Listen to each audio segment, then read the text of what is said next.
Hey everyone, Nigel and Luke here, and welcome to another edition of Crimes of the Week International. If you've been following our videos this week, then you're probably aware that our video editor is away on vacation, and as a result, we haven't been able to do our usual weekly crime news coverage.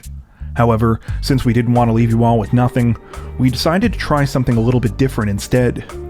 If you saw our Crimes of the Week video at the beginning of this week, then you probably already know where we're going with this. We've also decided to compile a list of our favorite dumb crimes and criminals from the first half of the year for Crimes of the Week International as well. One thing to keep in mind as we get into the video is that these segments have not been edited since they appeared in their respective lists, so references to specific days of the week as well as other small details may no longer apply. We hope you enjoy this list, but if you're craving more crime news, don't worry. We'll be back to our usual schedule next week.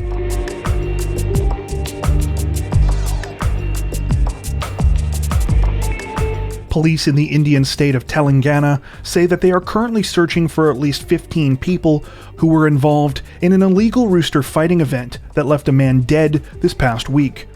The man was struck in the groin by a 3-inch blade that had been attached to the leg of his bird after he attempted to catch it when the animal tried to escape. The man died from blood loss on the way to the hospital. Police say that if caught, the participants face charges of manslaughter and illegal betting, as well as charges related to hosting the event. Rooster fighting has been illegal in India since 1960, but reportedly remains common in rural areas, especially around certain holidays.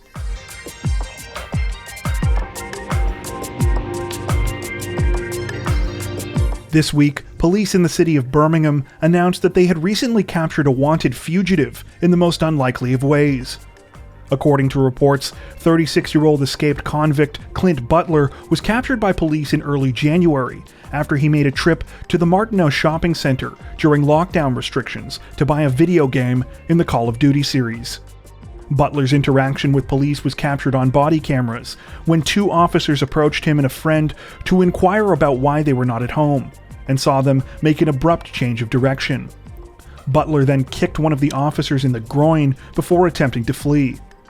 Unfortunately for Butler, he lost his footing and fell to the ground, and was tackled and ultimately arrested.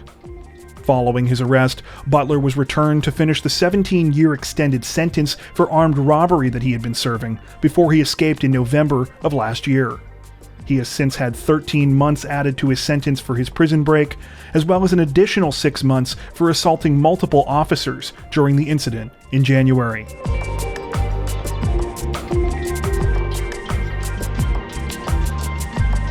Police in the German town of Schwelm say that they have solved a 9-year-old burglary case this week, thanks to DNA found on a half-eaten sausage. The crime took place in March of 2012, and authorities say that sometime during the break-in, the suspect took a bite out of a sausage belonging to the victim he was robbing. However, the DNA they recovered at the scene only became useful recently, when it was discovered that it matched the profile of a 30-year-old Albanian man who was arrested for an unrelated violent crime in France. Unfortunately, it looks like German police are out of luck, as the man has since been released from French custody and the statute of limitations on the burglary case have expired, making it unlikely that the suspect will ever be extradited to Germany.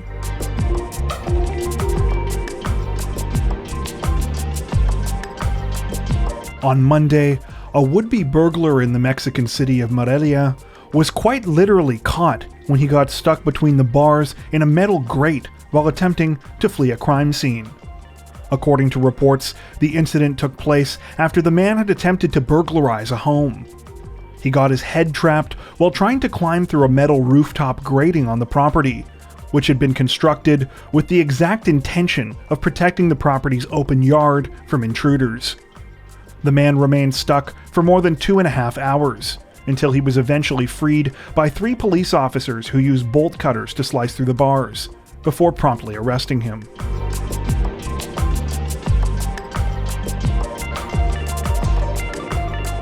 A Polish mayor could be looking at up to 5 years in prison after he allegedly shot a protected bison and tried to sell its head as a hunting trophy. According to reports, 22-year-old Remigiusz Chunjik initially reported the crime to police in November of 2019, telling them that he had stumbled across the animal's carcass while out looking for deer antlers with a friend. Police were immediately suspicious because deer do not shed their antlers until March, and began to question the mayor's story. Chunjik proceeded to change his story several times, eventually saying that he had shot the animal, but that he had mistaken it for a wild boar. Investigators were also skeptical of these claims, as Chunjik himself had previously told the media during an interview that it was impossible to mistake a bison for a smaller animal.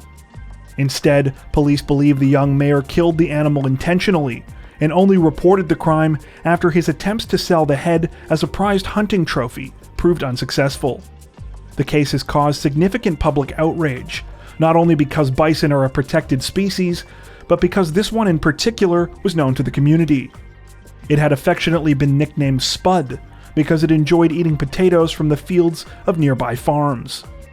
There are between 1,500 and 2,000 bison total in Poland, and they are now under strict protection after being hunted to near extinction in the 20th century. However, their rarity has made them a prime target for poachers. Chunjik has now been charged with the unlawful killing of a protected species, making false statements, poaching, and illegal possession of weapons and ammunition. The charges were filed after bullets found in the bison were matched to his hunting rifle.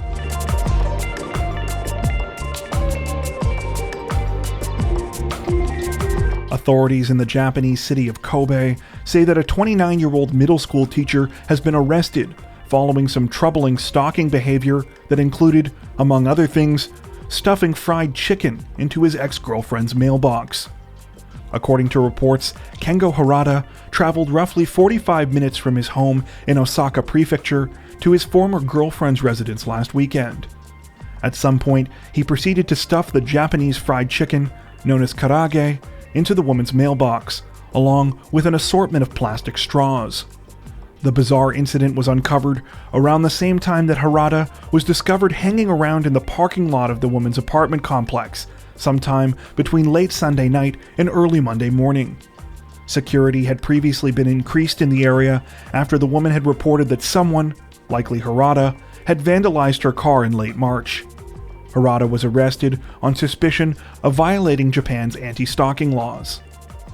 Though he admitted to stuffing the mailbox with chicken, Harada claimed that he wasn't stalking his ex, and that he simply happened to be in the neighborhood at the time.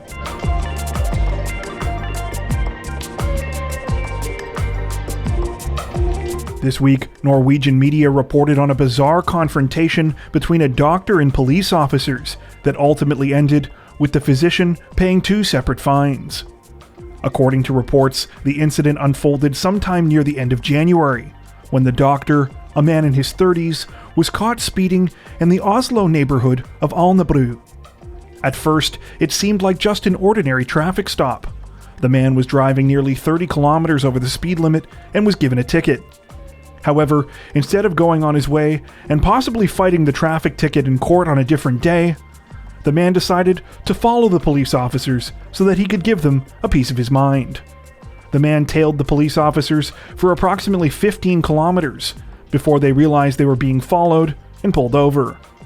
The man then proceeded to argue with them, accusing them of discrimination and saying, among other things, that they were idiots that had at least 10 years less education than him. When the man appeared in court, he was not only stuck paying the 6,400 krona ticket that he had originally been issued, he was given another 9,600 krona fine for insulting public officials and also had to pay another 2,000 in legal fees. All in, the combined sums translate to nearly $2,200 US.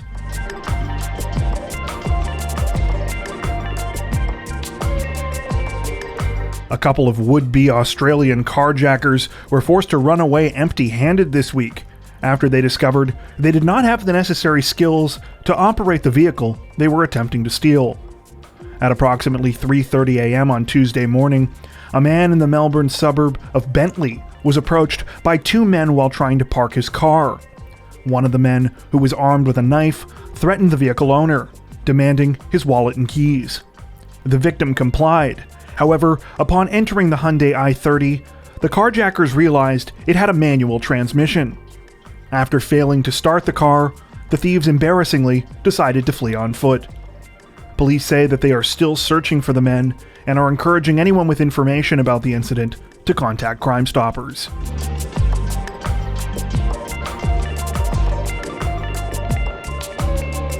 This week, a man in England was sentenced to 16 months in jail after he pleaded guilty to 3 different charges related to driving without a license or insurance. According to reports, 39-year-old Lee Roberts was stopped by police while driving near his home in Cheshire in November of last year. Though he managed to produce a driver's license when asked, police were still suspicious, and after some further questioning, he finally told them the truth. It turned out that Roberts had actually been banned from driving all the way back in 2001, and had not had a valid driver's license since. The license he had on him when he was pulled over was fraudulently obtained from the Driver and Vehicle Licensing Agency when Roberts pretended to be his twin brother. On Wednesday, Roberts pleaded guilty to driving while disqualified, using a motor vehicle without insurance, and using a license with intent to deceive. In addition to his 16-month sentence, the judge in the case also banned him from driving for a further 20 months. Police say they believe that Robert's brother had no idea what his twin was up to, and holds a license of his own, which is actually valid.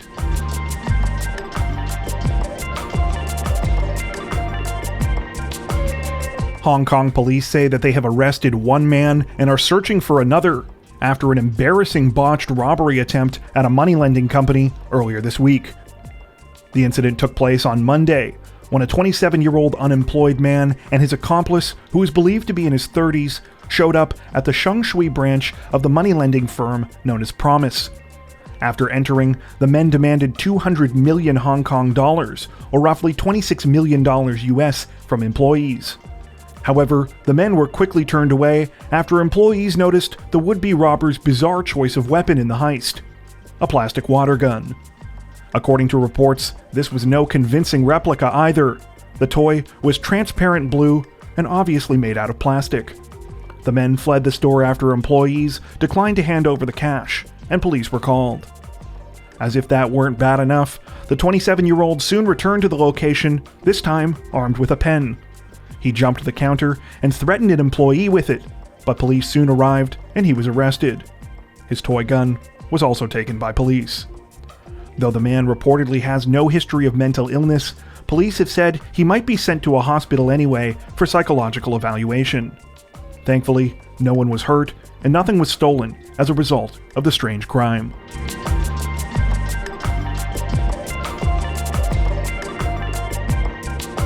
A would-be Australian burglar was left empty-handed this week after he rammed his truck through the front of a local supermarket to steal cigarettes, but was unsuccessful.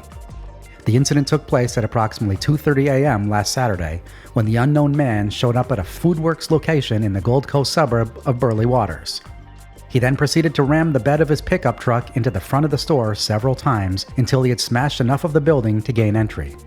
However, once inside, he discovered that breaking into the case where the cigarettes were kept was a bit more of a challenge.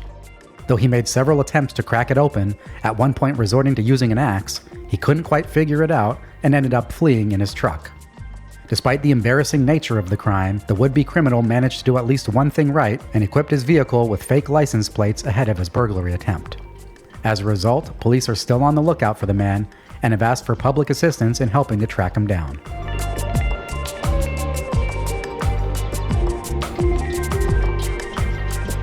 Delhi police say that a 32-year-old YouTuber was arrested last week after he recorded and uploaded footage of his dog that caused significant backlash from the public and at least one animal welfare organization.